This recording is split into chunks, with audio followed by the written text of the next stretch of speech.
আসসালামু আলাইকুম। আমরা ফেসবুকে প্রায় পোস্টে দেখতে পাই ফানি পোস্টে যেকোনো মেসেঞ্জারের স্ক্রিনশট ফানি আকারে দেয়া থাকে এডিট করে মেসেঞ্জারের স্ক্রিনশট, হোয়াটসঅ্যাপের স্ক্রিনশট, ইমোর স্ক্রিনশট ইত্যাদি।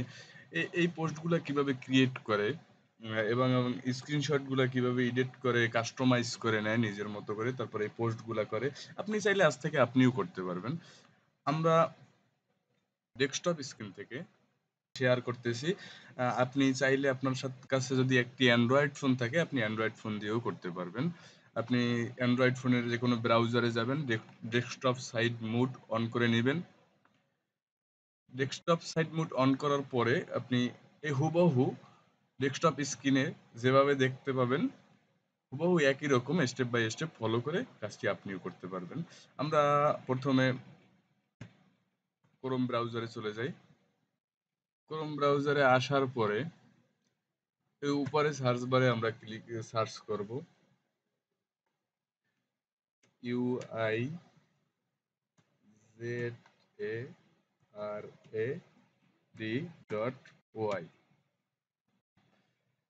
জায়গায় সার্চ করার পরে আমাদের সামনে প্রথমেই যে ওয়েবসাইটটা শো করবে ওয়েবসাইটে আমরা ক্লিক করব। আপনি ভালো মতো দেখে নেবেন। আপনার সেকেন্ড ওয়েবসাইটও শো করতে পারে। আমার জায়গায় ফার্স্ট প্রথমেই ওয়েবসাইটটা শো করতেছে। ওয়েবসাইটে ক্লিক করলাম। ওয়েবসাইটে ক্লিক করার পরে এই জায়গা থেকে জেনারেটে আপনি ক্লিক করবেন।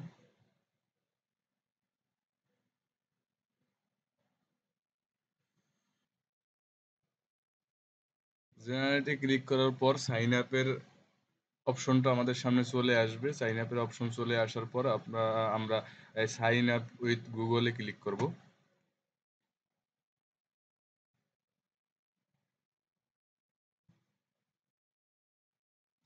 আমাদের এই জায়গায় সাইন আপ হয়ে গেছে।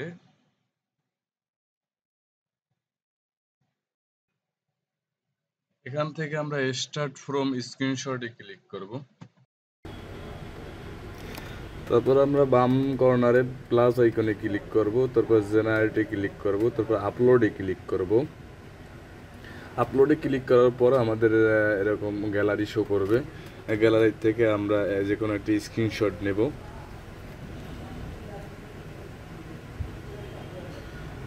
এই স্ক্রিনশটটা সিলেক্ট করে নিলাম।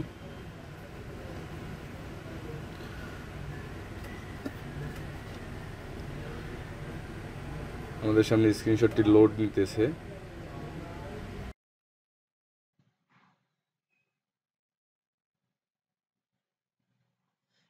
এই জায়গায় জেনারেট লেখা আছে, জেনারেটে ক্লিক করব।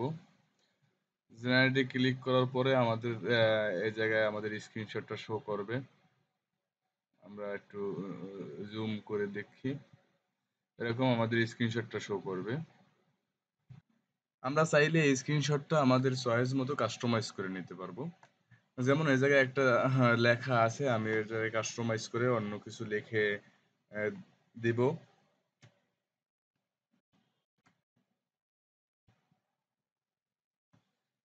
এটা এভাবে কাস্টমাইজ হয়ে গেছে। আমি যদি চাই এই পিকচার যে ফটোটা দেয়া আছে ফটোটা কাস্টমাইজ করতে, ফটোটাও আমি কাস্টমাইজ করতে পারবো।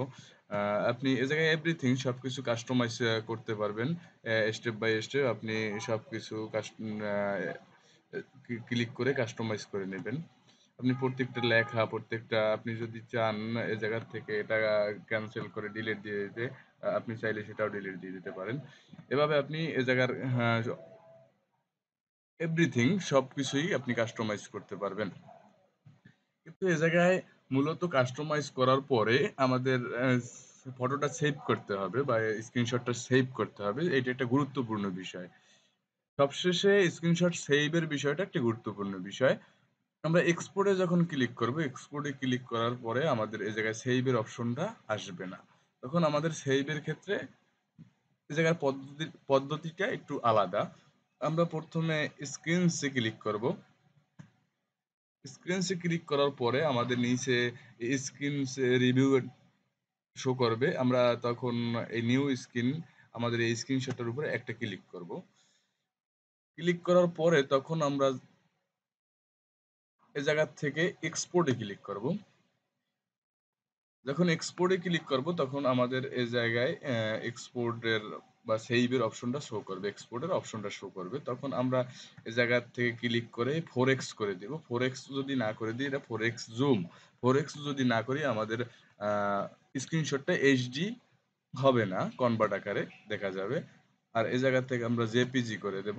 জেপিজি করে দেওয়ার পর এক্সপোর্ট এ ক্লিক করার সাথে, সাথে আমাদের আ এই স্ক্রিনশটটি গ্যালারিতে সেভ হয়ে যাবে বা মেমোরিতে সেভ হয়ে যাবে।